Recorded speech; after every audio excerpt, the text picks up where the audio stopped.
And my camera.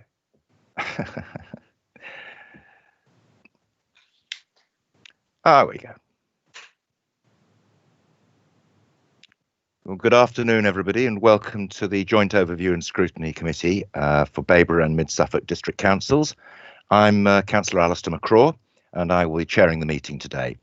Can I first of all remind you of some domestic arrangements?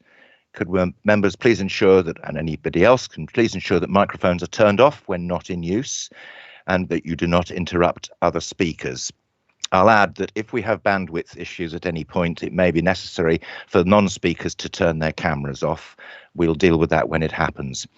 If you're attending to the meeting to speak and persistently interrupt the meeting, you may be asked to leave. Can I ask you to ensure that mobile phones are on silent or switched off? And I'd like to remind everyone that this meeting will be broadcast live to the internet and will be capable of repeated viewing. The whole of the meeting will be filmed, except where there are confidential and exempt items. If you make a representation to the meeting, you'll be deemed by the council to have consented to being filmed, and by entering this meeting as a speaker, you're also consenting to being recorded by the council and to the possible use of those images and sound recordings for webcasting and/or training purposes. The council, members of the public and the press may record, film, photograph or broadcast this meeting when the public and the press are not lawfully excluded. So if I can make some introductions, we have officers attending today. These are Cassandra Clements, the Assistant Director for Environment and Commercial Partnerships, Kathy Obertan, Interim Corporate Manager for Environment and Commercial Partnerships. Our guests attending the meeting are Colin Taylor, the Managing Director for CGT Consulting Limited, and Mark Ems, the Managing Director for Mark Ems Consulting. We also have in attendance Cabinet members, Councillor Elizabeth Malvisi, who is the Babergh Cabinet Member for Environment and Commercial Partnerships, and I believe Councillor Jessica Fleming, the Mid Suffolk Cabinet Member for Environment and Commercial Partnerships, is expected to be in attendance but may not be here right yet now. So if I could move to the agenda, we have apologies for absence and substitutions as the first item on the agenda. I'll ask the government's officer to call the roll call for the members present. Thank you, Chair. I will call your name and can you please reply with present, please. Councillor Sean Dawson. Present. Councillor Jane Gold. Present. We received apologies from Councillor Grandin and Councillor Maybury is substituting. Councillor Maybury. Present. Councillor McCraw. Present. Councillor McLaren. Present. Councillor Osborne. Present. And we move to Mid Suffolk District Council. We have received apologies from Councillor Terence Carter and Councillor James Caston. Councillor Haddingham. Present. Councillor John Matheson. Present. Councillor Dave Muller. Present. Councillor Keith Scarfe. Present. Councillor Keith Wilhelm. Present. And Chair, I need to add that Councillor John Matheson is substituting for Councillor Carter. Thank you very much. Now we need to receive declarations of pecuniary and non-pecuniary interest by members. Are there any to declare?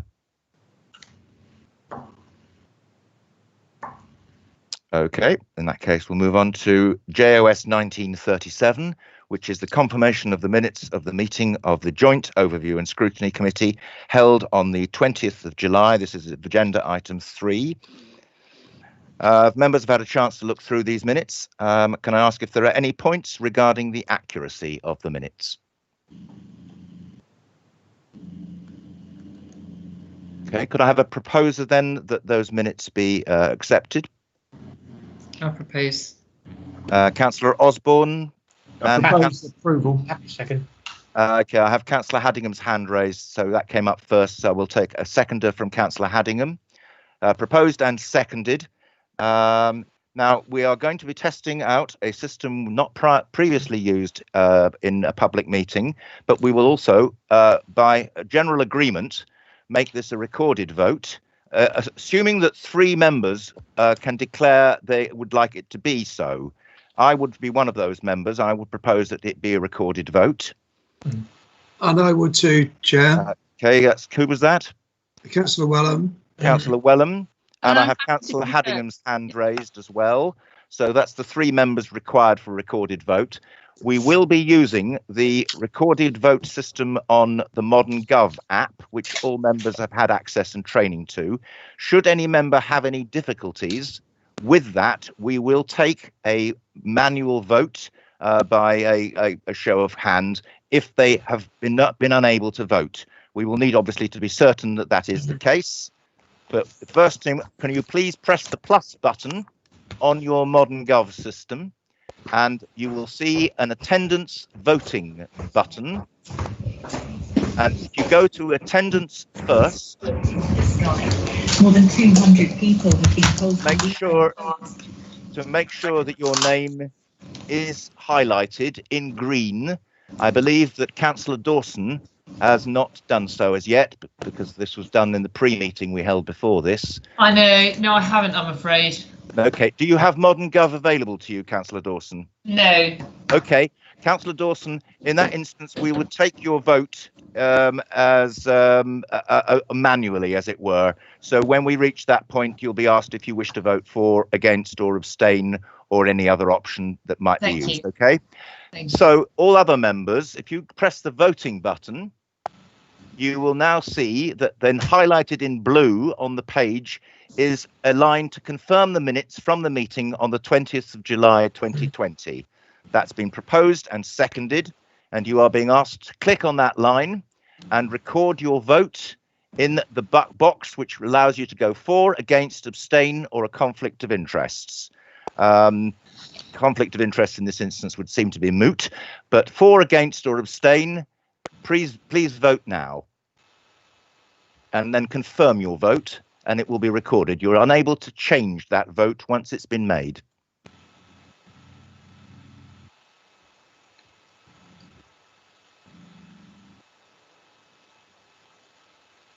And the governance officer will inform us when all voting is complete. Yes, Chair, all voting is complete, and I can confirm we have 7 votes for and 3 abstentions. And then I need to ask for Councillor Dawson for her vote, please. I'm for. So that's 8 votes for and 3 abstentions, Chair.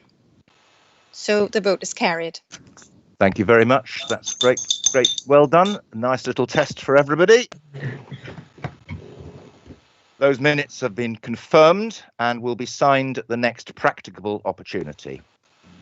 And I have something strange going on my computer system, so I will just ask you to bear with me a moment while I try and...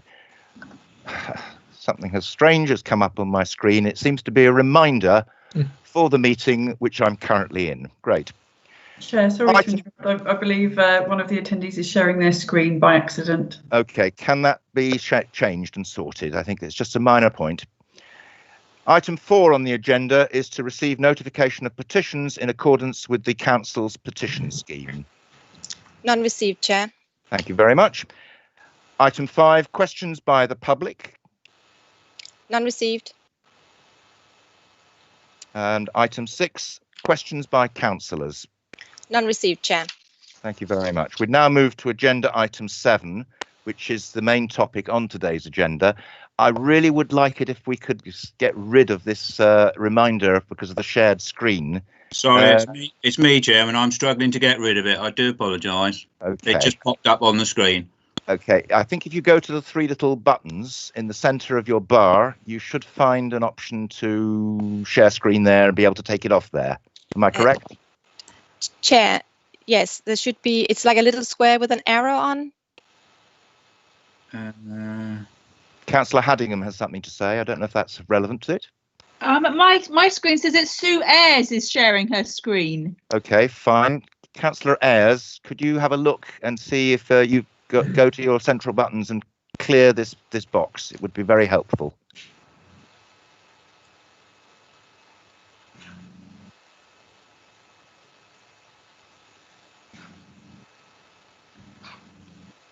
I don't know if that is the place. Is it? Oh, it's the box next to the 3 little dots. It's the arrow pointing up. It's a share tray.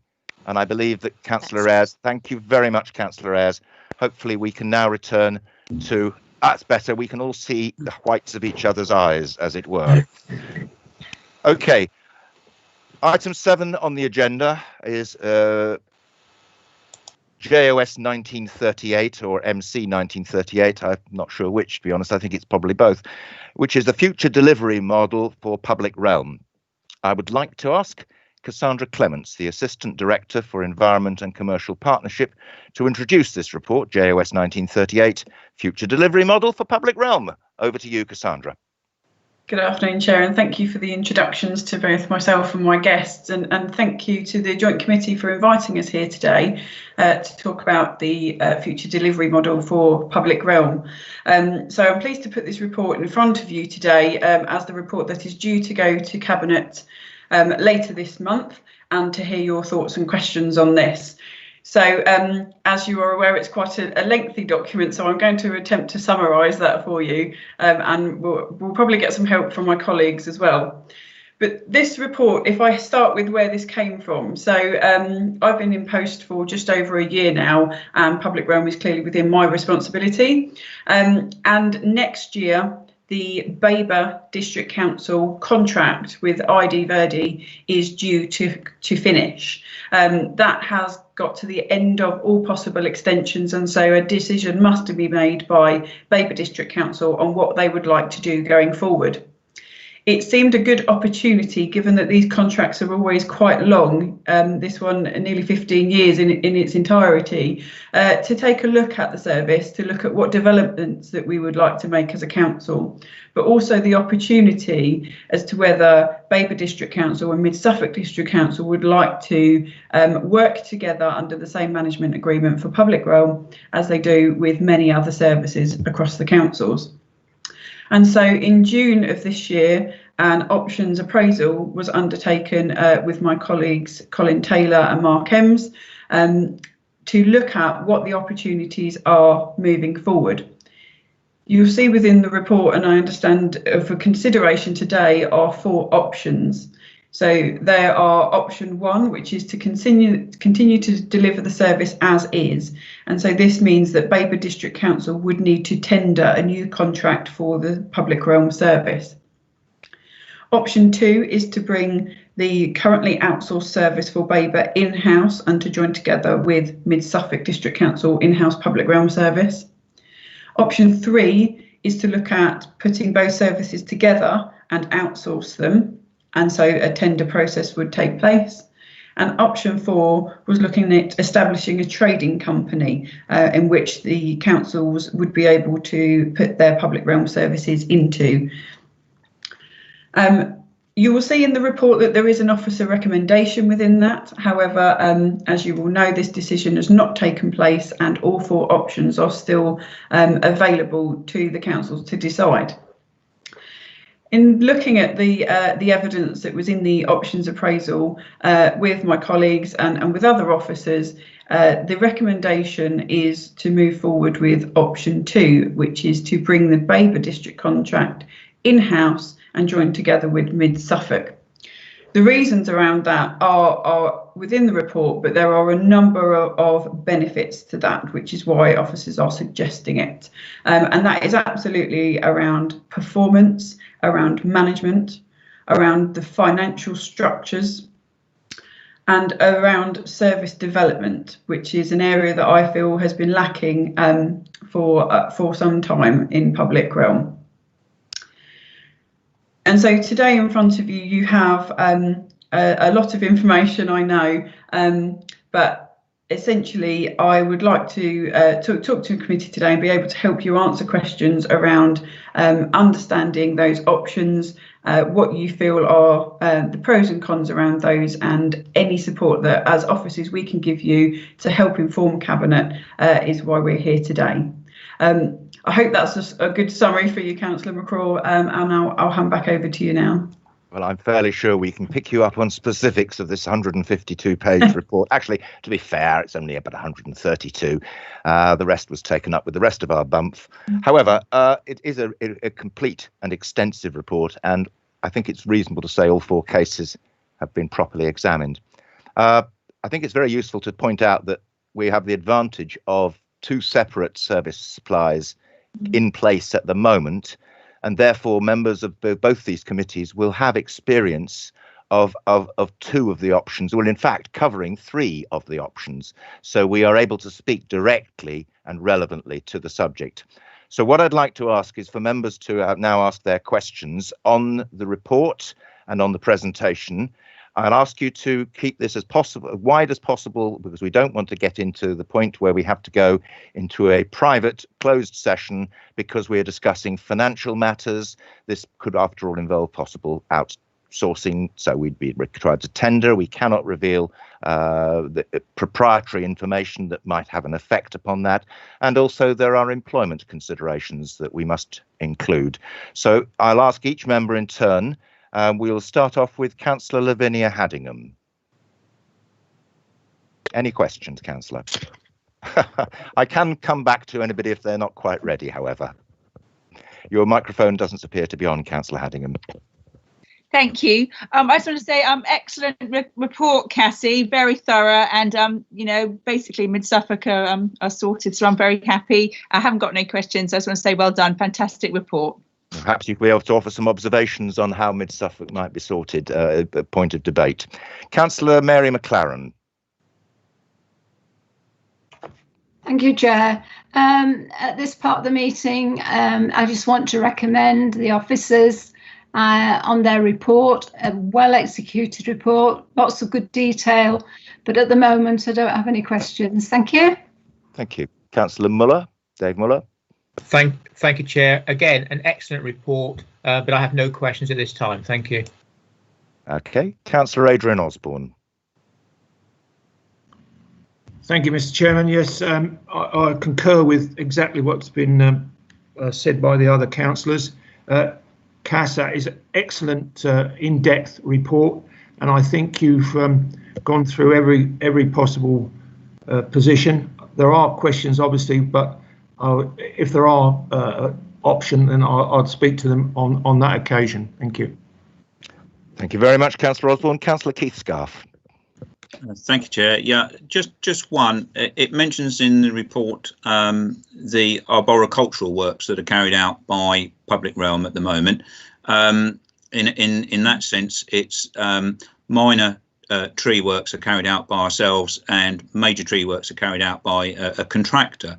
I wonder if we could give some thought to the possibility, with whatever option we decide to recommend to the Cabinet, to look at the arboricultural works, because although it's a very expensive thing to set up, it could be quite useful for our public partners that we intend to work with more closely, and would give us perhaps a different route into some of the parish councils and public bodies.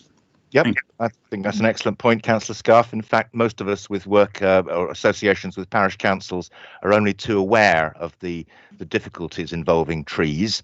Councillor Keith Wilhelm. Thank you, Chair. Yeah, again, yes, I'd like to say it's an excellent report. Just a couple of, I don't know whether they're questions or comments, but it just seems to me that the service wasn't developed in the way that it could have been developed. But I wondered if that was hampered by one manager attempting to develop run a service in two different districts by two different methods. Do you think that part of that is because there were two different methods of running the service? And the other point is that whichever option we adopt, I think the quantitative side of the service is extremely important, but it's also important that residents and members are able to contact either the client, to contact the client in some way, and for appropriate action to be taken. Okay, taking those as questions, Cass, could you comment on that? Yes, of course. So around the two models, I genuinely believe that a single manager would be perfectly capable of running two models, an outsourced and an insourced. I think what I found when I joined the organisation was some inefficient management processes, and unfortunately that did lead to a lack of contract management within the Babergh District Council contract. I also think that is possibly the reason why development was not as strong as it should have been.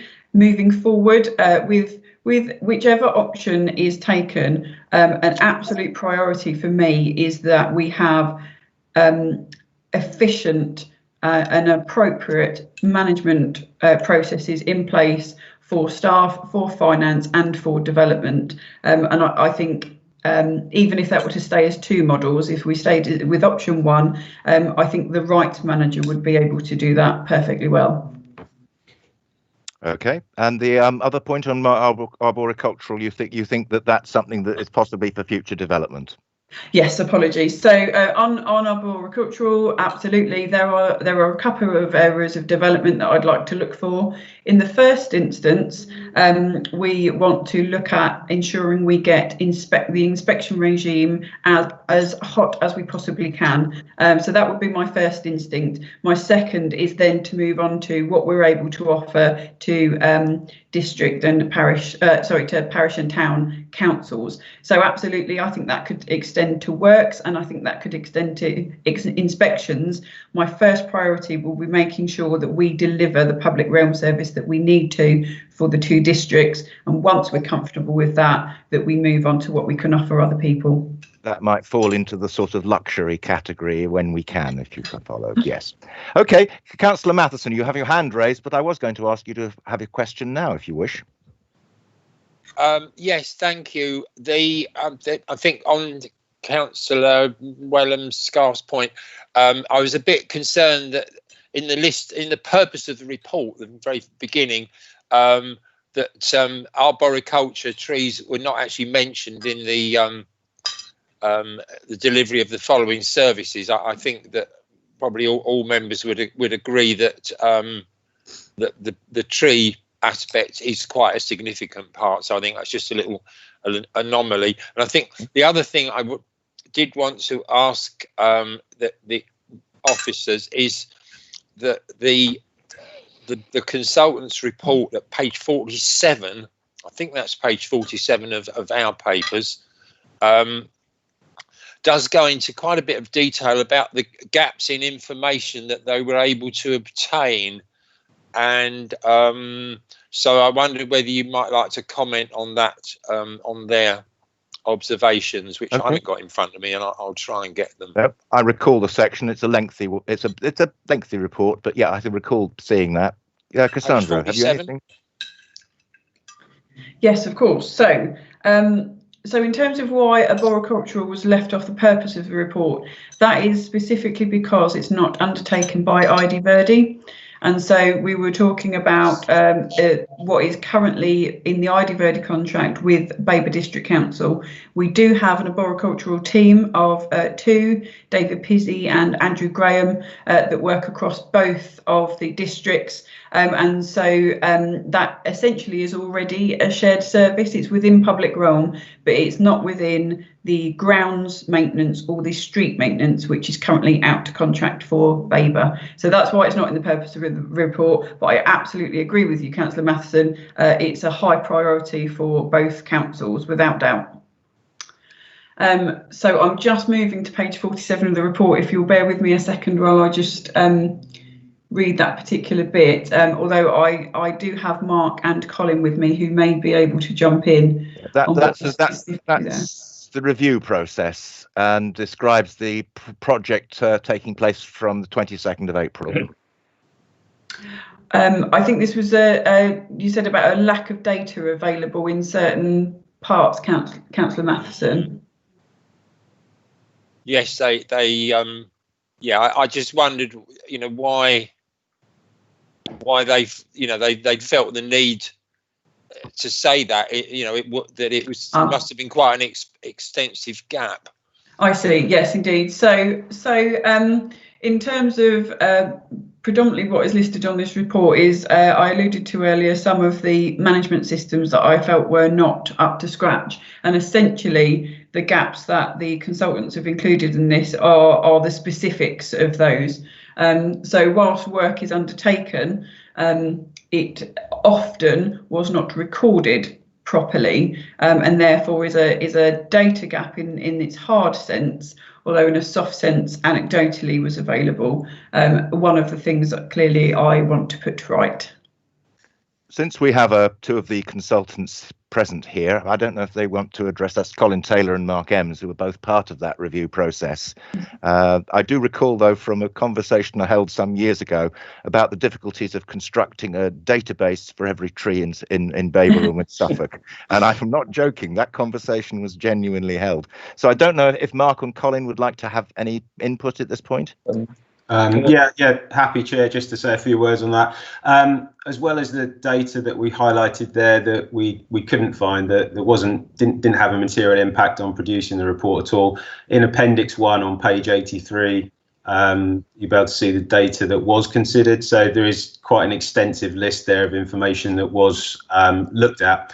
We highlighted those bits there. I think it's fair to say there was some transition and change going on in the management team at the time. Obviously, we were dealing with meetings via Teams, etc. It would have been nice to go into the office and meet people at the time, but we just felt that we should highlight a few bits and pieces there that would be of additional benefit for the council to look at in the future, really. If I could add to that, I don't know if Mark, sorry, if Colin has something else to say as well. Apologies, Colin, you go ahead. Just going to say the other important thing to recognise about page 47 is that sits in the initial report we did, the options appraisal, and some of that information we were able to build upon. Having identified it was missing into the business case, we were able to dig a bit deeper and fill some of those gaps, although, as Cassandra said, some of them in reality still exist as sort of, hard data.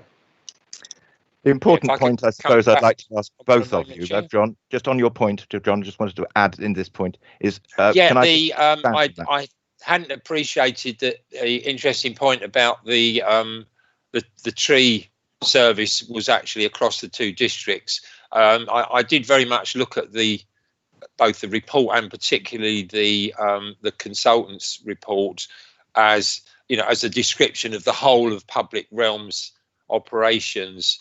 So I think so now I understand that's helpful, but I think there is so much there that that may it ought to be carried forward as a description of the whole of public realm as a future working document for the department, really. I was going to say, Councillor Matheson, just to answer your question, it might be simply summed up, was there sufficient data for you to be able to draw the conclusions and be confident in the conclusions you drew? Yeah, I'm comfortable with that. I thought it was useful to see that set out. Sure. I was just thinking, do the consultants feel they had sufficient data? That's the key I think I was trying to bring out here, Councillor Matheson. I think on balance we did. I mean, I think if you look at as Mark alluded to, the list of data we did have, it was extensive, and we had very, very solid cooperation from officers across the councils. And I think if we felt we hadn't got the information in sufficient detail and quantity, we would have highlighted that. Fine. But we were very happy that everything we put in our report is supportable. Okay, next member I have on my list is Councillor Caston, who I know is not present. Is anybody substituting for Councillor Caston today? No, Chair, there's no substitution for Councillor Caston today. In that case, Councillor Dawson, do you have any question to ask? Yeah, I was just the one thing that's slightly bothering me, which I wasn't quite getting answers, is this business about where we're taking on large areas. Is back to the trees, where we're taking on large areas on large sites such as persimmons, where they're paying us a fee, where we'll be doing all the cutting of the hedges, the trees, etc. And these are very small sums going forward. Like 20,000, I don't know, whatever it is, for a number of years.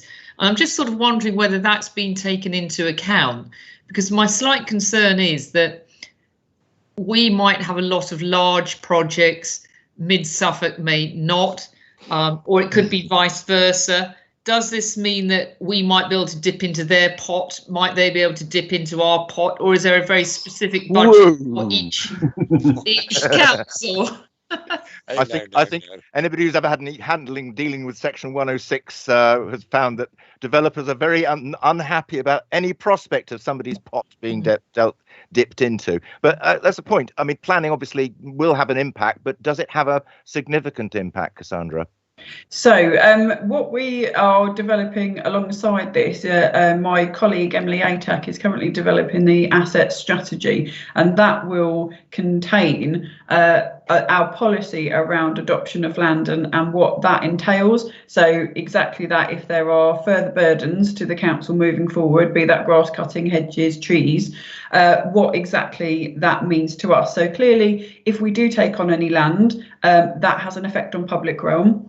It will be myself and my team's responsibility to ensure that we request the correct amount of Section 106. Clearly, that's only ever for a term. But what I want to get in place really rigorously is the correct drawdown per year of what that costs, so we can clearly see how long that commuted sum will last the public realm service, and that we draw on that adequately to cover the service provision. So I can say very... Sorry, if I could just, I understand all that, but I was just, if I may, it was more the fact that on things we've already done or we've already agreed lump sums, it's what's becoming very evident is there is not enough money and that you can't do it. So in the event next year, we sort of take all this in-house, are these two councils, are they going to have separate budgets, and is there a guarantee with existing contracts that we take on from these companies like McCarthy and Stone Persimmon that the works will be done? I'm just not clear from what I'm reading here, is that the two councils, if we come together, does that mean our budget becomes one, or are we still separate? I see. OK, sure. So you have completely separate budgets. They cannot be used in each district. They cannot be merged. They are absolutely two separate accounts. So what we can't do is use any of the Babergh budget to pay a Mid-Suffolk or any of the Mid-Suffolk budget to pay for work in Babergh. What you will be able to do, which I do see as an advantage, is with your staff members. So if there is a bigger staff team to call upon, there can be a flexible approach to if there are peaks and troughs within the districts to support. So on the staff level, absolutely there can be, but on the budget level, you absolutely cannot. And going forward then, with existing contracts that we've taken on, and I'm sure Mid-Suffolk have the same from some of these large companies, what is going to be the commitment then? I can just give you an example. We've got the McCarthy and Stone, and they haven't done any of these trees, and this is going to be a huge cost.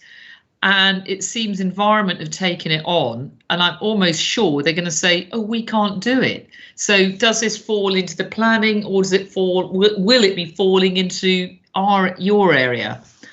I'm not. So the shortfall. I'm confused as to whether we've taken it on or not from that. But if we have had something that we've already taken on, then it would fall into the public realm team to do the work in that. What I would say is what really needs to happen, even for land that we've agreed but not yet taken on, perhaps, and it's in the near future, that we need to be really robust with developers, that we don't take on land that isn't too standard. So quite often land deteriorates prior to transfer. Yes. And councils, not just our councils, other councils quite often end up getting pushed into taking that land too early because they don't necessarily have the resource to argue the point with the developer. I'm quite strong on that point. We should not be taking on land that is not up to standard when it gets transferred over to us. So that should minimise the financial risk. Yep. Can I just intervene here briefly, because effectively, Cass, we're considering 4 separate models. Is there any functional difference between which model? In this instance, it doesn't really seem to make a great deal of difference which model we adopt. That effect will exist. I have one in my own ward, but effectively I don't see that this affects the choice of model. I take Councillor Dawson's point, it's a very good one, Sure. and it's a long-term concern, but obviously it covers a different area, and I think it's outside the remit of this discussion. We're looking at the four models. Say, Chair, sorry to interrupt. The only thing I would say is option 1. So if Babergh were to re-tender and this were to be outsourced, you'd have a schedule of rates with the contractor. So if land came to us out of standard and required extra work than what was originally understood, it would end up costing the council more to bring that up to standard. Because we would be outside contract. So effectively that would indicate a preference for an option where we have more control. Absolutely. And could be as flexible as possible, which would seem to indicate options 2 or 4. That's correct. Okay, that's great. That's really been useful. Thank you very much, Councillor Dawson. I have next on the list Councillor Gold, Jane Gould. Yes, thank you. I've had my hand up for a long time. I'm sorry, Councillor Osborne, I will come back to you. I think we had your question earlier, did we not? You passed on it, but I will come back to those members who wish to ask questions at the end. Nobody will be left out. Councillor Gould. Thank you for the report, Cassandra. Very full, as other members have said. I'm a bit confused. If we've got separate budgets, and we can't have flexibility over budgets crossing over, but we can have flexibility over staff crossing over. Surely staffing costs come out of the budget. So how does that work? Sure. So the way that works is that there is an overall management agreement between the two councils, and that's something that's reviewed every year. I'm sure I now have my colleague John Snell on here that may know more about this than me, but as I understand, that is reviewed every year, and we apportion a percentage of the team as to which council pays what. So here's what it costs in its entirety. So is it 50-50? Some will be 60-40. And there are very clear formulas as to how we work it out. So for instance, in housing, it will be on the number of houses within each district. So the budgets are separate, but that is what dictates what goes into those core budgets, such as salary lines. Would that be an internal charging system? That's correct. Yeah. Okay. So charges and recharges. Anything else, Councillor Gould? No, thank you. Thank you very much. Councillor Maybury, and then we'll come back to Councillors Osborne and Matheson. Councillor Maybury. Thank you very much, Mr. Chairman. I do have a few questions and comments, and if Cassandra needs me to stop between each one, that's absolutely fine. My biggest concern with option 2, is the reliance on bringing things into house and the huge issues that we had when we did this with BMS Building Services, which turned into a nightmare and a financial black hole. That is my first concern. My second is under 1.1, you're talking about the countryside and the services that you provide. There is nothing there that mentions dog bins. Now, if somebody is walking their dog along a footpath, they still have to collect after their dog, and it is put in a bin, and there are plenty of dog bins on footpaths. So that is missing, and I wonder if that's an oversight or whether that is because you're not going to do it anymore. Did you wish to answer those two first? Yeah, that would be fantastic. I think any parish councillor definitely wants to know about dog bins. I'm sure I speak for all of that experience, since it occupies 90% of our time. That's very true. So on the first point there, Councillor Maybury, thank you for those. With BMBS, what we have been able to do there is use that as a lessons learned opportunity. So clearly there were issues when that happened, and the service have done a lot of work, I know, under Gavin Fisk, the Assistant Director, to get the service to where it is now, and there are still further developments that he wants to make. What it gives us the opportunity to do is make sure that we don't make those mistakes. We make sure we learn from it. And both Mark and Colin, who are in the room with me, understand what happened previously. And so when it comes to whichever option we agree to go forward, a very, very clear plan needs to be brought together with adequate resources and adequate management processes to make sure that we do not repeat previous mistakes or make new ones at that point. As recommended, I might point out, by this very scrutiny committee, with our own experience of examining BMBS. Councillor Maybury, did you have anything else? Well, the dog bins on Yeah. the side. In 1.1, the third bullet down talks about street scene, and within there is emptying litter and dog bins. Fine. Street scene, in my opinion, I'm sorry, Cass, is not the countryside. Full stop. Okay. Well, as long as it's going to be done, that's absolutely fine. Can I move on, please? Yep, please do. Councillor Dawson was talking about taking on parcels of land, etc., on developments. I do remember that council and previous cabinet did decide that management companies would be encouraged to take on any areas of open space on developments, and I hope that is going to be continued. Further to that, if I can talk about trees are very expensive. As soon as there is an issue with a tree, particularly if it's a large tree and a large bough that, say, comes off a tree, which happens in dry weather, the clear up is very costly, and we should remember that. There was also the opportunity for parish councils to have devolved to them their open spaces, and they take control. This is something under asset transfer that I in particular have been asking for ages, and I hope that that will still continue. And further on about trees, unfortunately, in my experience with trees and the team that we have, yes, the trees may be inspected, but unfortunately the tree work does not follow on. And I have specific instances that I can relate to you on another occasion, Cass. And that does worry me enormously when I am sent an email that confirms work has been done. I visit, hasn't been done, email goes back, it's been done, and it goes on like this for 6 months until they decide that, oh no, it hasn't been done. And it really, really worries me about the tree aspect in the future for public realm. I think that is it at the moment. So thank you.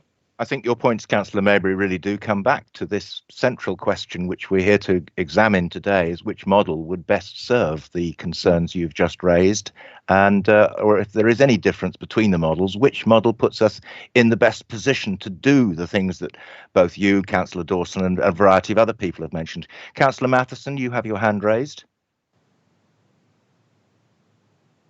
Thank you, Chair. Yes, just to point out to members generally, there's a useful discussion of the commuted sum problem on page 55, and I agree with the chair that that is peripheral or has no relevance probably at all to the discussion about the options. And I think I'm increasingly anxious that the chair is right to focus on what makes a difference in choosing the best option. Yeah. But at the same time, that we somewhere towards the end of the meeting, we also round up some of the incredibly useful work that's been done for us and reference it up to the cabinets as I don't know, probably an additional couple of 2 or 3 recommendations possibly. Perhaps we'll leave that one to be thought about. I think that really comes up after debate. Has any other member got any other question before I ask for any attending members outside the committees if they wish to speak? Councillor Wilhelm, you wish to speak or ask a question? Yes, please. Yeah, thank you, Chair. I believe there must be a short-term need for additional resources, and the other thing is, how accurately can we estimate the setup costs, including the staff costs, and how would they be apportioned between the two authorities? At present, or as we move forward, there's 3 operations that are going to be carried on concurrently. There's the in-house business as usual, that's on Mid Suffolk. There's the contract supervision and wind down of that contract in Babergh, and then there's the need to set up a new arrangement, because that won't just be for Mid Suffolk. That won't be the same arrangement. It'll have to be a new arrangement, I guess. So I guess there is a need for additional resources, but from a parochial point of view, I feel it's very important that the in-house Mid Suffolk operations don't suffer, whichever way we go forward. Yeah, we need to be building on a successul organisation. Okay. I think we're approaching the point of debate, unless you have a question here. Well, the question is, have you assessed what additional resources will be needed, and are they going to be made available?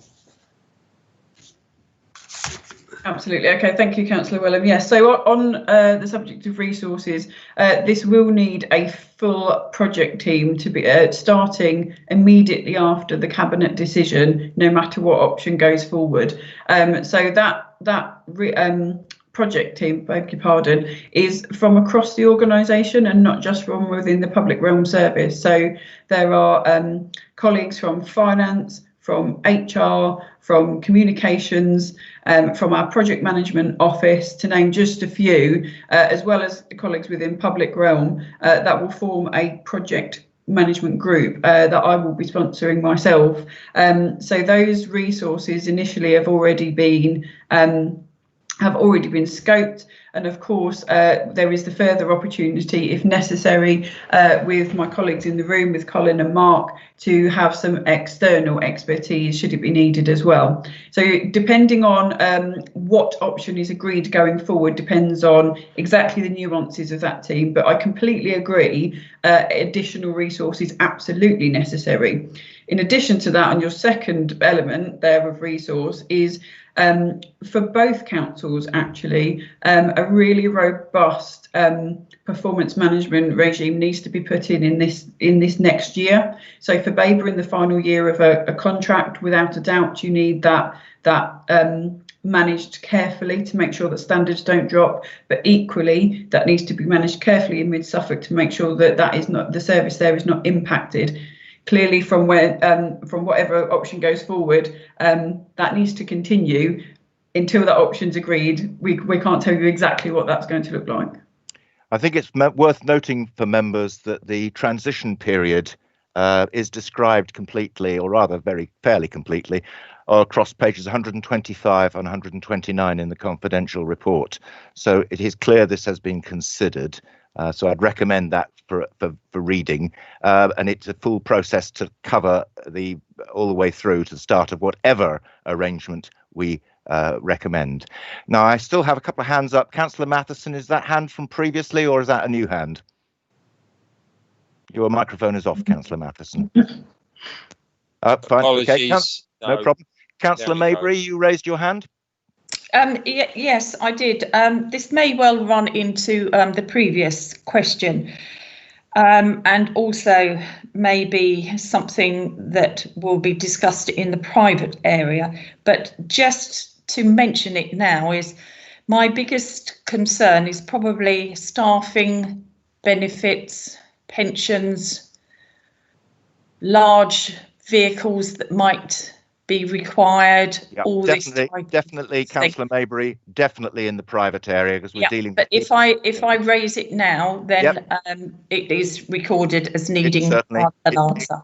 I'm absolutely certain it will be attended to, but it's very much going to be in the confidential section. We're talking about people's jobs and a possible tender, process. So we have to do that properly. If anybody got any other questions before we move on, I had myself down, but I think I've said quite enough, and I got most of my questions squeezed in there anyway. So he says, looking for his crib list. We now come to a matter of debate, and I'd just like to sort of start and ask members as a sort of starting point, if you could compare your own experience of public realm as it exists currently at Babergh, as it exists at Mid Suffolk, compare and contrast, because as far as I can tell, that certainly affects option 1, option 2, and option 3, since they are all variations on the current situation. So I would suggest that members approach it from the point of view of our own experience of public realm as it has been delivered in the past, and then we can start to look towards the future. Over to you, members. Raise your hands if you wish to speak for debate. Councillor Scarfe. Thank you, Chair. Yeah, well, my experience since I've been back on Mid Suffolk, which is just about a year, is that the service has been very responsive if you've asked them to do anything. The only examples where it might not have been quite so easy is where the ownership of said hedge or piece of land or strip of grass is in doubt. I have to say, though, even in some circumstances there, I've had a very quick response and the work has been done very quickly, even if it might not have been our responsibility to do it. So I found them to be very responsive to my emails or telephone calls. Thank you very much, Councillor Scarfe. Councillor Haddingham, a Mid Suffolk member, your experiences.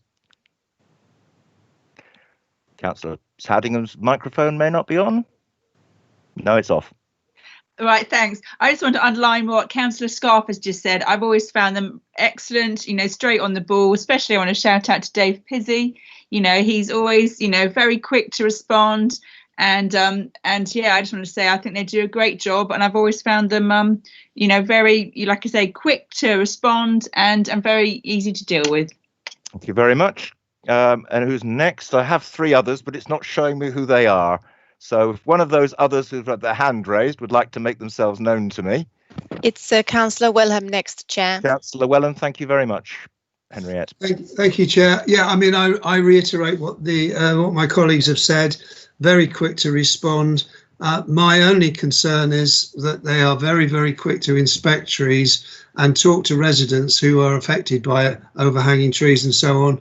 But the work sometimes doesn't get done, often doesn't get done, or it doesn't get done to the extent that they have led those residents to believe it would be done. Okay. So that's my only concern. It's over the amount of work that's done to trees. Fair enough. Okay, who's next? Councillor Muller. Councillor Muller. Councillor Haddingham, your hand is still raised. Councillor Muller. Thank you, Chair. Well, in the Stow Thorney ward, which predominantly covers Cedars Park in Stowmarket, up until sort of the last year, Crest Nicholson, who are one of the major builders on the estate, were responsible for tidying up the estate. And on the whole, they did a really good job. But often where this had failed, trying to get them to do the work was an absolute nightmare. And I know that other builders also found it quite a nightmare as well. If you try to get hold of them after the builders have moved off the estate. Since Public Realm, particularly John Buckingham's team, have taken over, I have to be full of praise for that team. They've been absolutely brilliant. And I often speak to John at least once a week or email him a couple of times a week. And the work is always done promptly. And I've had many residents who've written to me in the first place to pass on their messages of thanks to John's team for the really excellent work they have done. So okay. I do like the method with keeping the work in-house, Chair. Thank you. I'm hearing positives so far from Mid Suffolk. A Babergh member now, Councillor Maybury. Yes, thank you. I've already spoken about tree work that hasn't been undertaken. One of the biggest issues that I have had, particularly in my ward, where we've had development over the last 4, 5, 6 years, has been with the legal issues of actually getting the legal team to transfer the land to whoever it's supposed to go to. And I hope that in future that this will be tightened up and it will be done quickly and promptly. I still have one, I think, that's probably about 4 years old, and that's just far too long, and it's legal. I think as soon as the lawyers become involved, we find things slow down, don't we? But but Councillor, it shouldn't. No, it shouldn't. I agree. They are professional. They should be doing their job. You're right. And it comes also. It affects the planning issues as well, and transfer of responsibility for areas. I think these are all wider issues that may be directly outside the remit, except where they are affected by the model that we are looking at here. Councillor Matheson. You had your hand raised. Yes, yes, broadly agreeing with others. I think just picking up a couple of other points that have been done well by the team serving Mid Suffolk, which Babergh members might note as to making sure that that they will get the best from their point of view is the fly tipping.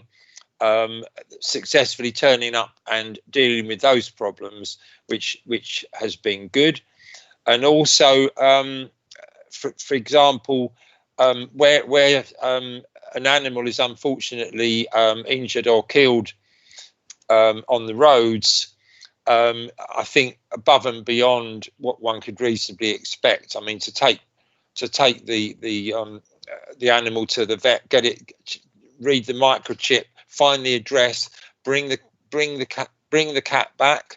I mean, really, that was terrific, and that I think that's, to me, that's about the quality of the people that live and work in Mid Suffolk. Yeah, quite literally going strong argument for the option too, isn't it?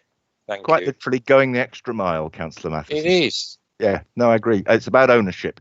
If I could add here, I've got my own comment to throw in as a Babergh member, because I too found the fly tipping treatment to be very positive, and a very quick response and a consistently good response. And I think it's very impressive to as ward members, when we're informed of a piece of fly tipping in our district and it can be dealt with the same day or within 24 hours.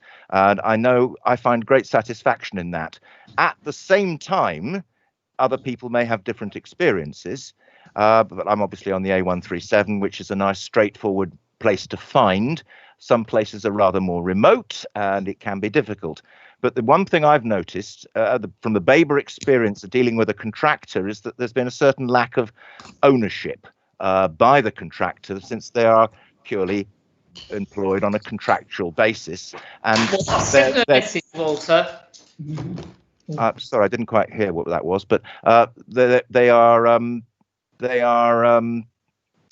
less committed in the way that Councillor Matheson's described than perhaps people who are actually actively working for the councils on an in-house operation. I think that's an important observation. Councillor Maybury. Councillor Maybury, you have your hand raised. Your microphone may not be on.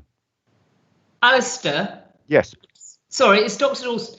I'm really sorry. I'm going to have to cut out of this meeting. I've got an emergency that's arrived here. I should come back in. Do you understand? Okay. I think you've heard sufficient of the meeting, and I'll take advice from Henriette here. But I think I've sent you a text. I've sent you with my response, and I shall try and get back as soon as I've done. It's an elderly gentleman. Okay. Yeah, absolutely. If you're able to come back in, I would judge that you would be able to vote on this matter, since you've heard the majority of the presentation, the report, and so I believe that will be correct. Henriette, can you confirm that? Well, generally, I would say that in order to make an informed decision, you would have to be present at the whole committee meeting to hear the whole argument and the whole. Yeah, okay, you take your point. I wanted to confirm it. I was I'm wrong. going to have to deal with this. No, that's fine. Can't quite understand, Councillor Dawson. We all know what it's like being in a ward. So I'm afraid you won't be able to vote, but you're certainly welcome back into the meeting later. Councillor McLaren. Thank you, Chair. I'd just like to say about the rural wards that often the lack of full support from public realm means that the many volunteers we have in our parishes often do a lot of that work. And I think that's often how the work is achieved, because people go out on their own initiative and actually cut hedges down and whatever.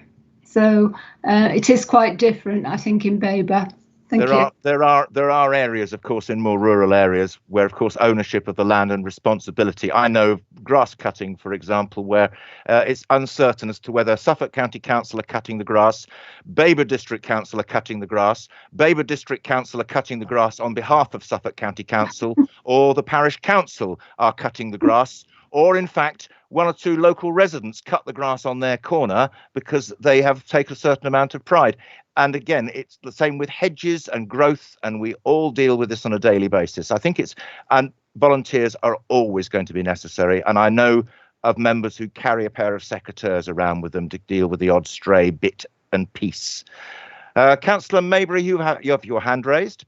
Yes, I do. Thank you. I was just going to really, it's more of a question, but a comment rather than debating, which follows on from Councillor McLaren, that we have lots and lots of voluntary litter picking schemes that happen during the year. And I hope that these will carry on because it gives residents a sense of ownership. And I hope that whatever model is chosen, that we will be able to continue with those. Can you cover that, Cassandra? I certainly can. Thank you for letting me come back in, Chair. Yes, so to cover those points, firstly, what we already do around the litter picks, absolutely, I want to continue. But I completely agree with Councillor McLaren in that we have so many volunteers out there that go off and either do small pieces on their own or are part of a wider group and litter pick or cut, whatever it may be. What I would like to do is to develop some support from them. I don't want us to get involved. I don't want us to take credit. You know, those people take a lot of pride in the work that they do. Sometimes they just need a little bit of support. So if it means providing them with a litter picker or collecting the rubbish for them afterwards, whatever that might be, I think as a district council we should be supporting that and helping, and I would really like to make sure we promote that on top of what else people can do. So whether it's working in our countryside sites, you know, those that are particularly green fingered, there are always some small roles that you can do. Yep. And I would really like to promote volunteering across the districts. And to a further point on that, my own parish council in Brantham has employed 2 litter pickers for years on end, and they provide an excellent service. The village remains clean every so often, though. We do an annual litter pick for those areas that are not so accessible. And in fact, we have a situation where it could be called fly tipping, but actually it's a local place and it's not somewhere that public realm can get to. It literally is off the beaten track. But it's an eyesore, and we don't want to let it stay that way. Councillor McLaren. Can I just follow with the litter picking? I think that's an ideal moment. In my ward, which is Holbrook, Harkstead and Stutton, our beaches and shoreline during this lockdown have been absolutely decimated with broken bottles, litter, human excrement, absolutely dreadful. And people, it's the volunteers really that have got together to actually clear that. Can I ask a question of the Babergh members? I'm getting a very clear steer from the Mid-Suffolk members who are obviously happier with the in-house service that they're provided than maybe the Babergh members are with the contractual service that we're provided with.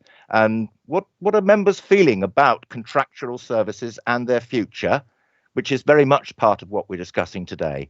I'd like to ask members what their views on contractual a contractual approach, in other words, options 1 and 3. Any members, any thoughts on that? Councillor Muller. Thank you, Chair. Yes, I know it was mentioned earlier about maintenance companies maintaining the land, and again there are several of these within the Stow Thorney ward, again and on Cedars Park. But I do urge caution, because one of the companies is absolutely appalling. Residents can never get hold of them, either by email or phone.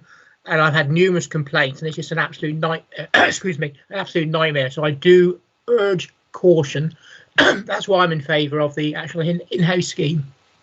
Sorry, I got a frog in my throat. Okay, so in-house scheme from there, and I'm getting that from Mid Suffolk as a whole. Councillor Matheson, and then there's two others, Councillor Scarfe and one other. Councillor Matheson first, and then I'll come to Yes, Councillor thank you. Yeah, I think yes, absolutely. What people are saying. What I wanted to pick up particularly there was what Cassandra had just said about promoting volunteering, and I think one of the reasons why the in-house operation is the best option is because the extent to which public realms work and various parts of its work, and we talked about several of them now, overlaps so much with the volunteering and with the community, and that if the public know that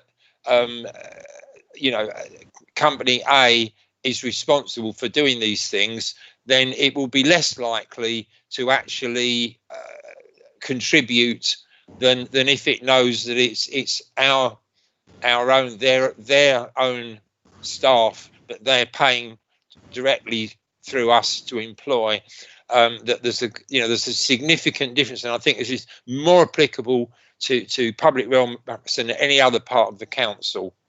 Thank you. Okay, thank you very much, Councillor Matheson. Councillor Scarfe, then Councillor Osborne and Maybury. Thank you, Chair. Yeah, I mean, I was just going to make the point that I think if it's in-house, it is responsive, it is flexible as a service, far more so than if it's under a contract. A contract has to be tied up, literally every loose end, and if it's not in the contract, you don't get it done by the contractor, and that's fair enough because they've not put it in the contract, or we've not put it in the contract.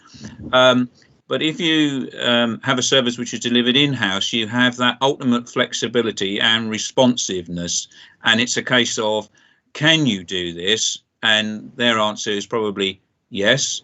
We can do it, but maybe not right at this moment. We'll do it later in the autumn when it's the right time to do it. And it will cost you. Yeah, and it will cost you. So contracts are, an acceptable way for councils to deliver services, but I think they are extremely difficult to monitor and require an awful lot more management than an in-house service. Yeah. So that would be the point that I would make anyway. And the management issues, would they be those of somebody else, not ourselves? Councillor Osborne and then Councillor Maybury. Yeah, thank you, Alistair. My comment really is on fly tipping. In Sudbury, we've had Ida Verdi actually picking up stuff that's been dumped outside certain houses and certain developments which are Babergh owned.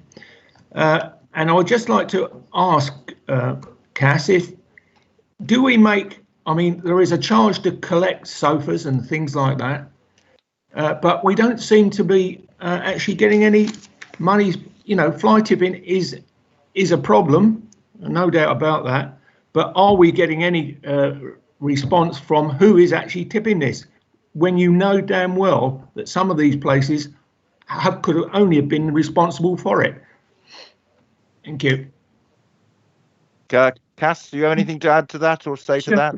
Yeah, thank you, Councillor Osborne. So the fly tipping legislation is very specific, and you have to find evidence at the fly tip site that clearly shows a name or address that you could use as evidence to prove that the perpetrator.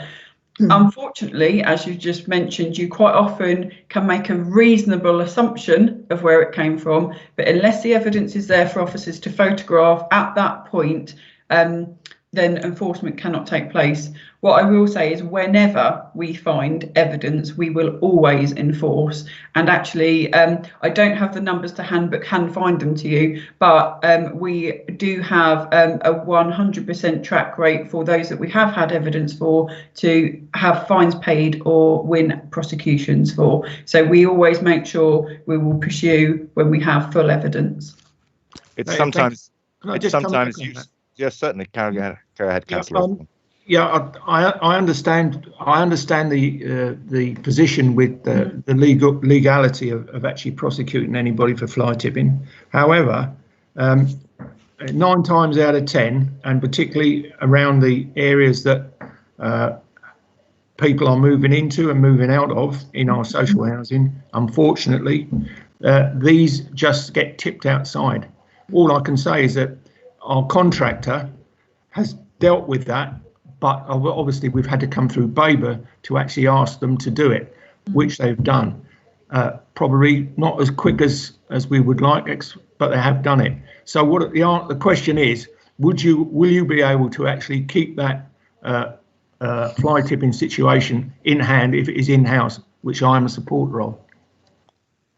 Thank you. Yeah, so I think we would have a very responsive action to fly tipping on housing. I think what we could also look in development of that is if it is on our housing sites, it is perfectly within our power to let a drop around the area, to talk to residents about ensuring they help us. So quite often, people, whether it's fly tipping, sometimes it's dog fouling and littering, people can often give us some intelligence around that issue, and then we could send officers to watch in those areas. So there's lots of things that we can do around this to try and make it better. So whether that's a letter dropping to discourage it, to say that we know it's going on, or by working with the community to try and get a bit more intelligence for officers to observe the offences.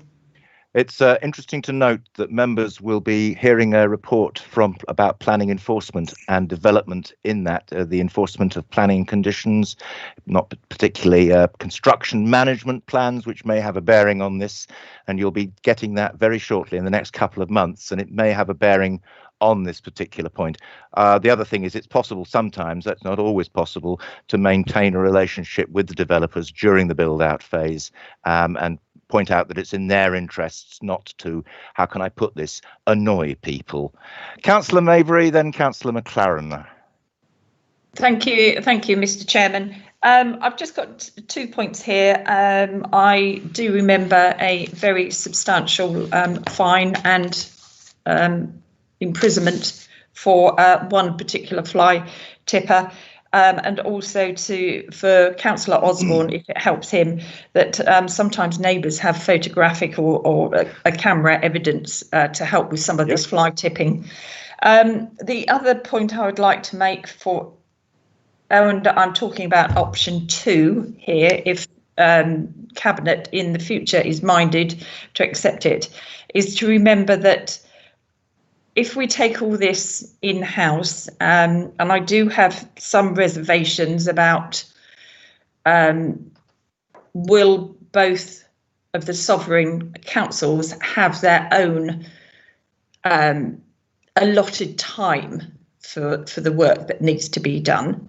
And we do have differences. For example, Babergh has more play equipment than Mid Suffolk.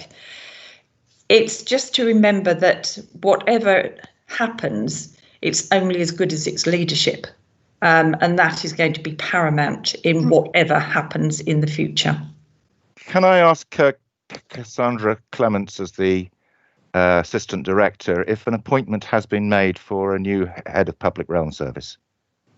You certainly can, and he's potentially watching as we speak. So we have successfully recruited just recently a gentleman called Will Birchnell, due to be starting on the 1st of October, and previously worked with the National Trust. Okay, I think that's an interesting point, and I thought it was a good time to raise it. I have Councillor McLaren, and then we'll see if we are ready to draw a conclusion to debate or whether we wish to continue. Councillor McLaren. Thank you, Chair. I'd just like to make a comment to Cassandra, actually. Public realm in my bit of the world does not have a high profile. And I think we would welcome that. Not just because there is a contractor doing the work, but I think as a department, I would like to see a bit more interaction between my residents and the public realm department. And I would certainly be going for the in-house option if I had a choice. Thank you. As a neighbouring ward, I have to say that it is very true that the Shotley Peninsula, it being at the extreme end of the district and with its own unique problems, beaches were referred to. After all, we have what passes for coastline for Babergh, and that brings its own problems, as has been referred to. So yeah, good point. Before we go any further, I think we've looked at the current situation at Babergh, the current situation at Mid Suffolk, and that affects options 1 to 3. One area we haven't discussed is the fourth option, the LATCO, which I think is Local Authority Trading Company. Is that the correct? Yay, I got one right. I love acronyms. So, anybody got any thoughts on the LATCO options? These are, of course, largely contained in detail within the confidential section. But if we can discuss the principle of LATCO, I think it would be useful to say we've done our job properly and gone through it. I note in the report, sorry to carry on, that LATCO always remains an option for the future, regardless of the first 3 options. I wonder if members have any thoughts on that section of the report in general, without specifically going into a closed session. Councillor Wilhelm, Councillor Maybury, Councillor Scarfe. We'll work from there. Councillor Wilhelm. Thank you, Chair. I mean, just very, very quickly, I see that LATCO is worth looking at in the future, but if you were going to go there, you wouldn't start where we are now. Good point. I think that's possibly true. Councillor Maybury. Your microphone's off, Councillor Maybury. Sorry, I must have just accidentally knocked it off. So easy. Thank you, Mr. Chairman. I would like to say that I am not against LATCO at all. My only reservation is in my area, which is around Sudbury. I'm one of the Lavenham ward members, is the fact that the Sudbury wardens actually do an awful lot of work in some of the villages, and would we be vying for competition there? Would we be vying for contracts? Would we be competition for one another? Would it work out? That's my only reservation. Actually, I think, Cass, that's referred to in the report, the possibility. In doing that and following this piece of work, I would like to actively pursue that with them. I think the recommendation isn't around, do we therefore look at the in-house option, where we still have the ability to contract services on behalf of town and parish councils where they want to. So there is still a limit. As long as we don't cross a threshold, we still have the ability to make income, just not in the same way as a LATCO would. And again, the report does indicate that there's less, if I'm correct, that the report indicates that there is quite a lot of potential competition and not a terribly large market. Those do not. I think there's an old adage that we learn to walk before we obvious in a couple of years' time down the route that now would be for us to consider forming a local association trading company. Now is not the time. We've undergone some changes within public realm, and we're I'm sure, undergo a lot more. Let's get the team and the management team implementing the new system across the 2 districts, if that's the option, and I'm certainly in favour of option 2, and then consider LATCO at a later date, because I think it will become obvious that might be a possibility in the future at the right time, and then I think would be the time to consider it. We have an existing structure in place, and we only have 1 year to either set up a new contract or a LATCO, and that a year might not be enough. In fact, I suggest strongly a year would not be enough, and I think the report implies that directly. Councillor Osborne. Your microphone's off. Yeah, thank you, Alistair. Yeah, I have just I agree with Councillor Wilhelm and Councillor Scarfe. Actually, I think this is not the time to be discussing that one. And as Councillor Wilhelm pointed out, it's not the time to do it at present, but could be considered at later dates, which unfortunately can be done. I have one question about the business case for option 2, which I'll bring into the confidential area. Okay. Thank you. Okay, I think at this point we've gone through everything we can in terms of the public report. I know there are specific questions that members wish to ask about in part 2, although I can see a consensus forming. I think for completeness we must have a part 2. So I need a proposer for us to go into part 2. If I can just find the correct wording on my crib sheet is that if we're not ready to make recommendations on the basis of what we've heard so far, we would go to where is it? To consider a resolution to exclude the public, which terms includes the press. Apologies for this, but it is necessary. To consider whether, pursuant to Part 1 of Schedule 12A of the Local Government Act 1972, the public should be excluded from the meeting for the business specified below, on the grounds that if the public were present during this or these items, it is likely there would be disclosure to them of exempt information as indicated against each item. The author of the report considers to be considered in Part 2 of the agenda is satisfied that the public interest in maintaining the exemption outweighs the public interest in disclosing the information. Do I have a proposer for that motion? Yeah, I also propose. Okay, we don't all rush at once. I have Councillor Osborne's hand raised, and I have Councillor Matheson's hand raised. Councillor Osborne, are you happy to propose? Yes, yes. And Councillor Matheson, are you happy to second? Yes. Thank you, thanks, great. So now we go to the electronic voting system to be found on Modern Gov. Any member that has not got access to that will be given an opportunity to vote. Do I first of all hear that everybody's happy to do that? Yes. Fine. I don't think we need to do a recorded vote at this point because it went very smoothly last time. So should now be available on the voting button. No, that's not quite up yet. I'm going to close mine down and reopen it. Oh, that'd be clever. Okay, Henriette, do we have that ready? I have started the vote, Chair. Oh, I'm sorry, I don't seem to have it on my sheet. It says to confirm the minutes. That was carried. Maybe you need Found to it. scroll It's further down. down the page. I apologise. This is a terrible piece of chairmanship, isn't it? Can't even run his own screens. So, resolution to exclude the public in progress. For, against, abstain, or conflict of interests. Have we got it all in place, everybody? Highlighted in blue.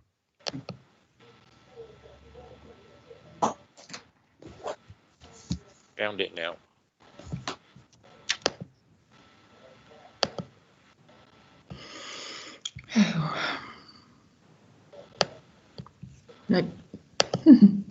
If anybody does have any difficulty, we are still capable of taking a recorded vote from that councillor if they wish to. We just take a roll call vote. Yeah, exactly. Well, we'll see how we would like to make this system work, and it's been, a lot of work time has gone into making it available, and let's see if we can make it work. So, are we there yet? I'm still missing 3 members to vote, please. And one of them is me because I can't. Yeah. You've got to go down the page. Yeah, I've found it.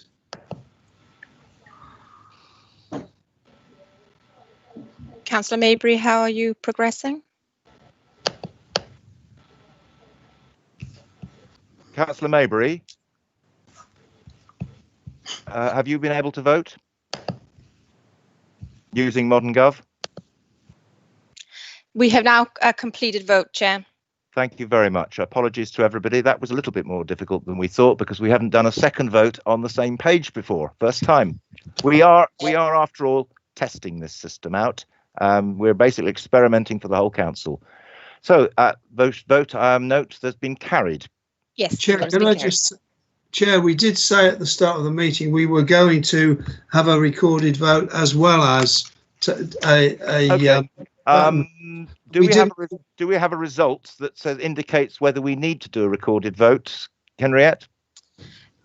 Well, we have 10 members for out of 10 members, so I presume that the vote was carried. Everybody voted in favour, so that is all that needs to be recorded. I mean, I can understand that's just at the start of the meeting. We said that we were going to do a recorded vote and we were going to use this as a test. So all those people who voted in favour. We've dealt with this. Chair, just hold, Chair. I just need to make sure that we are off.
Thank you.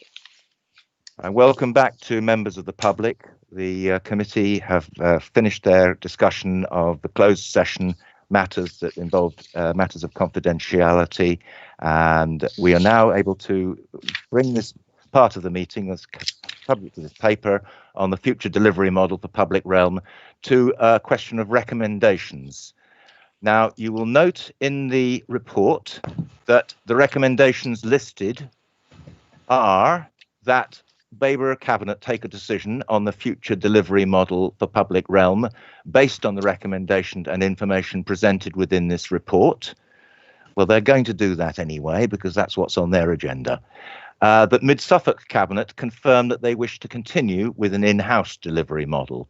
So those recommendations aren't really directly applicable to ourselves. We are able to form our own recommendations. Do I have a proposal for any recommendation? Councillor Wilhelm. Thank you, Chair. I scribbled down something along the lines of that we thank the Assistant Director and the consultants for the detailed reports. We recommend that option 2 be pursued for delivery of the public realm service in the 2 districts, that further work be undertaken in respect of developing KPIs and contract management, including internal recharging and closer monitoring of the contract works of ID Verdi.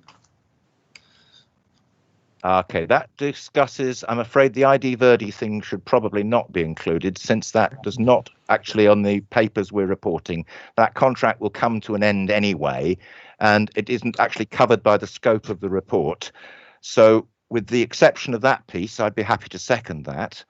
Would that make sense to you, Councillor Wilhelm? Well, if we could say closer monitoring of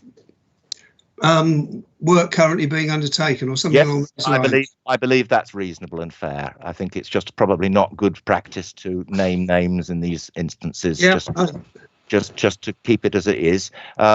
Effectively, can you repeat that and see if Henriette can make sure she has that clearly? As I say, I'm prepared to second that general principle that we're endorsing. If I would use the word, we would endorse option 2. If I read the whole lot, a joint in-house service. Would it help if I read the whole lot? Yes, please. Please. That we thank the Assistant Director and consultants for the detailed reports. We recommend that option 2 be pursued for delivery of the public realm service in the 2 districts. That further work be undertaken in respect of developing KPIs and contract management.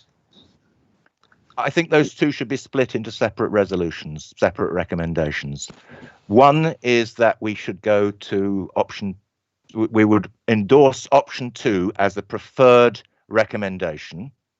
Again, they're just trying to use the wording that's contained within the report, and that 2, you cover the second point of the report there. If you follow me, I think that makes the decision clearer.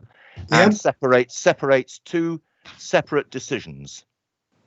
Absolutely agree. Yes. Are you happy with that, Councillor Wilhelm? And can you make that work, Henriette? Yes. Can you read what you have, Henriette? No. Okay. Well, No. I would suggest that we endorse option 2 as the preferred recommendation for Cabinet to consider. So just trying to keep the language consistent. Yes, sorry, Chair. I'm just scribbling like mad here. I understand. So endorse option 2 as recommended. Obviously, dress it up, overview and scrutiny, joint councils. And then that was the first part. And then the second part was that the second recommendation would be, Keith? That further work be undertaken in respect of developing KPIs and contract management.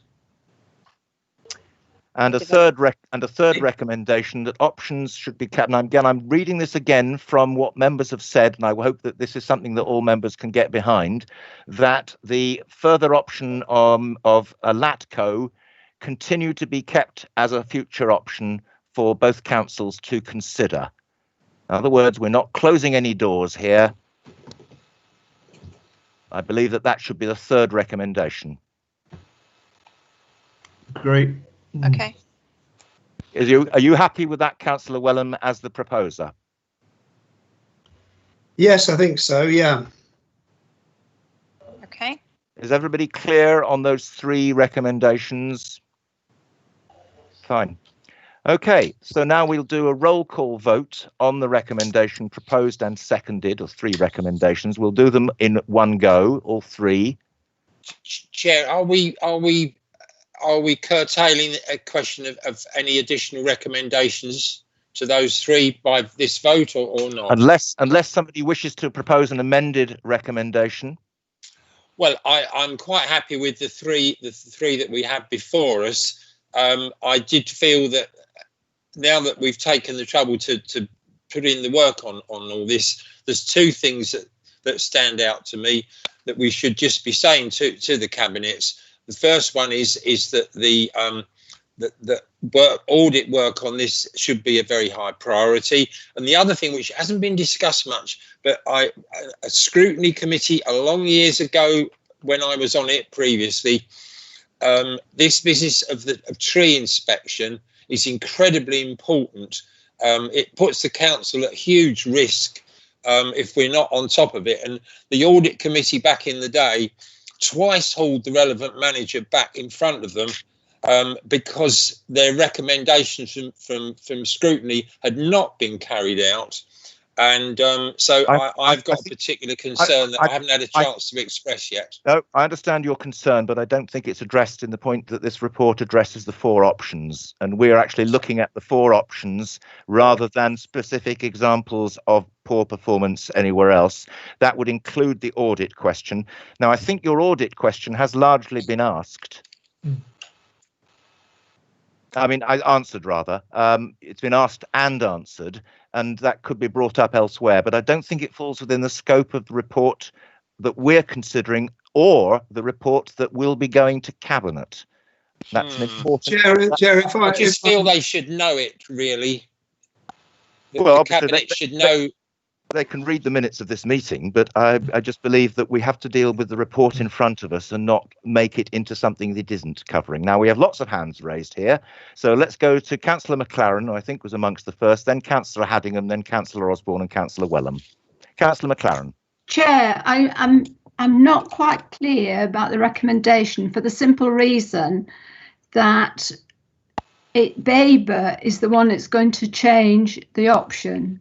And on the page, I think it's about 3, on the first part of the report, the recommendation is that Babergh Cabinet take a decision on the future delivery.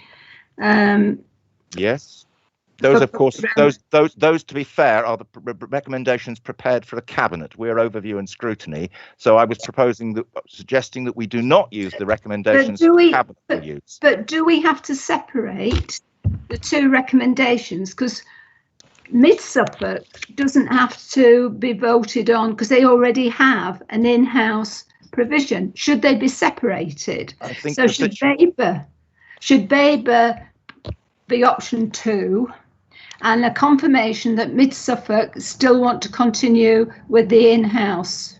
No, so, option 2 covers both Babergh and Mid-Suffolk, and I believe that. Oh, right, okay. I just thought it did. I think we're needlessly making. Mary, I understand what you're saying, but I don't think it's the way we can do it. Okay. Is all I'm saying from a governance point of view. It doesn't seem to me that is clear. Let's simplify things to the point where option 2 affects both councils and in fact enhances the service at Mid-Suffolk. We are making recommendations to Cabinet, not the Cabinet making sorry, I read the wrong thing. Sorry. Yes, okay, that's my point. So if we have those 3 recommendations, next I had, I think, Councillor Haddingham. Thanks, Chair. I'm just a bit fuzzy with the middle one, talking about the KPIs and everything. I just don't want to give Cass and her team extra work, where it's clearly in the report, I think it's 5.11, that says officers will ensure that members are kept updated on progress with monthly joint progress updates with portfolio holders, monthly updates to the Environment Programme Board, and quarterly updates to both cabinets. I think that they're frankly already doing their homework, and there's no need to complicate it and give them more work. Fair point. I think it was just probably that Keith's recommendation was to draw attention and stress and confirm that point to the Cabinet. The fact it's already taking place is a bonus. I'm happy either way. I don't think it does any harm.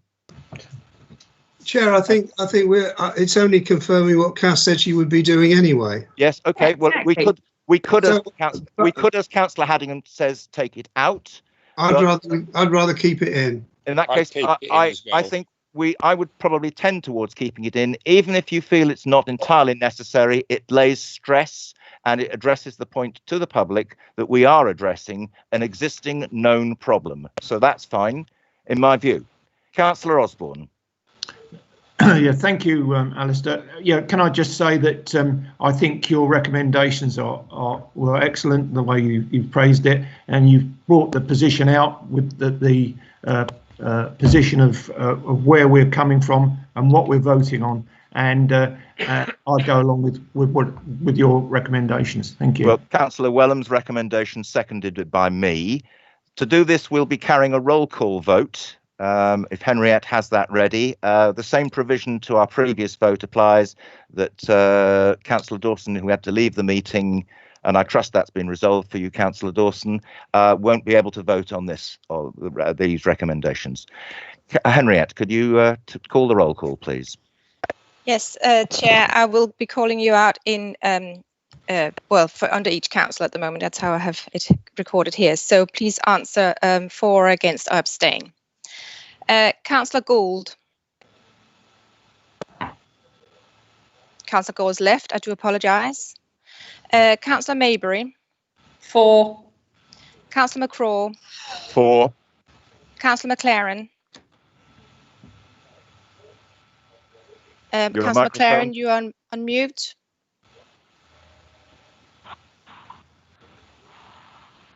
You're still on mute. That's it. No, for. For. You're for. Councillor Osborne. For. Councillor Haddingham. For. Councillor Matheson. For. Councillor Muller. For. Councillor Scarfe. For. Councillor Wilhelm. For. And that concludes the vote, Chair, and it is unanimous. All in favour. Those recommendations will go forward to Babergh Cabinet at the meeting to discuss the same paper. Thank you very much, members. I think you've done the subject full justice. Can we thank Cassandra Clements and her officers for the work that they've put into this? We also thank the consultants who've really done an excellent job and answered all our questions. So Colin, Mark, that's been much appreciated. Long meeting, a lot of work you've done. I think we've tried to pay due respect to the work you've done. So thank you all for your time. So now we'll go back in the agenda to where we were before we started looking at this paper, which is item 8 on the agenda, the forthcoming decision list. Do members have any comments on that list? This is for noting, I should say. Chair, I didn't see anything on there that needs to be brought forward as a scrutiny item. I agree with you. Nobody else have any points they wish to raise on that? Fine. Items 9 and 10, we can take these together, I believe, since they are virtually identical. And these are the Babergh and Mid-Suffolk Overview and Scrutiny Work Plans. These are always works in progress, and the chairs meet every month to make sure they continue to progress. Does anybody have any comments? These again are for noting. Yes, Chair, I've got several, but the first one is over the 18th of January 2021. The first two items on there will have to be done separately, because one is obviously a Babergh one and a similar Mid-Suffolk item on the general fund and the HRA. Whereas the third item on that list, the annual review of local citizens' advice, that should be at a joint meeting. I agree. So should we move that to February and make February a joint meeting? I was going to suggest, rather than make the decision now, that we discuss this in the chairs' meetings between now and then in terms of the scheduling of witnesses. That's always been a consideration in dealing with outside bodies. Chair, I'd understood from Henriette that we need to confirm something today so that it goes forward to council, but I may have got that wrong. Henriette, is that correct? Yes, Chair, you do need to agree the work plan today because it's going to full council later on this month for agreement. So the suggestion is that the annual review of local citizens' advice be moved to the February meeting. And the February and March and May meetings are all joint meetings. Okay, I think that should be provisionally agreed. Subjects, of course, can be entered at a later point. We did have an item which seems to have drifted off, which was progress on bringing vacant homes into use, and we were going to put that into the programme at some point, but perhaps we can't do that today because we don't have the advice of the relevant officer and when that might be ready. No, we don't, and we haven't had the opportunity to discuss it because obviously we have been dealing with lockdown, and that has been a separate matter for vacant properties and will probably continue to be so. So I think in the circumstances, we'd accept that we'd move the citizens' advice to a joint meeting in February. That's the 22nd of February 2021. And leave the meetings of the 18th or around the 18th of January for the two councils, dealing with the scrutiny of the budget and the HRA account for separate meetings. That makes sense. Are members happy with those changes? Okay, that can be so done. It doesn't require a vote. This is just for noting. Okay, and I believe, Henriette? Chair, I think... does it require a vote? I think we just do a vote, yes, please, Chair, right, because it is going to council. So can we just agree there? For form's sake, we'll go for a vote. Would somebody like to propose those changes? Well, I suggested them, so I'm happy to propose. Thank you, Wilhelm. Councillor Wilhelm, who's like to second them? Thank you very much, Councillor Muller, seconding. Right, a roll call vote, please. Do it electronically. Well, I think we should have a roll call vote. Is quicker. Where there's only so few people here. Yeah, let's do a roll call vote. Thank you, Chair. Councillor Haddingham, this will be a mixed up vote, by the way. Councillor Haddingham. 4. Councillor Matheson. 4. Councillor Maybury. 4. Councillor McCraw. 4. Councillor McLaren. 4. Councillor Muller. 4. Councillor Osborne. 4. Councillor Scarfe. 4. Councillor Wilhelm. 4. And that's carried, Chair. And I believe, am I right to say this, Henriette, that draws the meeting to a close? It certainly does, Chair. Thanks to all members for a very lengthy session and the time we spent, the hour we spent beforehand getting ready for it, and the length of time that you spent going through the papers. It's clear that everybody had a pretty good grasp on the subject, and we did the job properly, as I would expect, to be honest with you. Councillor Dawson, you have your hand raised. Was there something you wanted to say? Well, I was going to lower it. I was just sort of wondering, wasn't